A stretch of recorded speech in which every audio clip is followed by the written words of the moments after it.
मुझे बताओ बेटा, क्या करना चाहती हो तुम अपने लोगों के लिए, और तुम्हारे जैसे लोग हैं, क्या करना चाहते हो?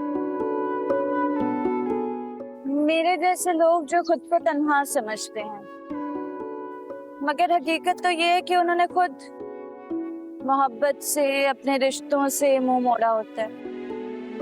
मैं उन्हें समझाना चाहती हूँ, उन्हें सिखाना चाहती हूँ। कि बेटा ये तो आसान काम नहीं है, बहुत मुश्किल काम है। कैसे होगा ये सब? मैं एक रिहैब सेंटर खोलना चाहती हूँ। Rehab centre? हाँ, आइडिया बहुत अच्छा है, लेकिन बहुत मुश्किल काम है। अकेले कैसे करोगी बेटा? जब मेरे अब्बू मेरे साथ हैं तो मुझे क्या परेशानी, किस बात की टेंशन। ये जो बेटियां होती है ना, ये बड़ी चालाक होती है। ये कभी रो के, कभी हंस के अपने बाप को मना ही लेती।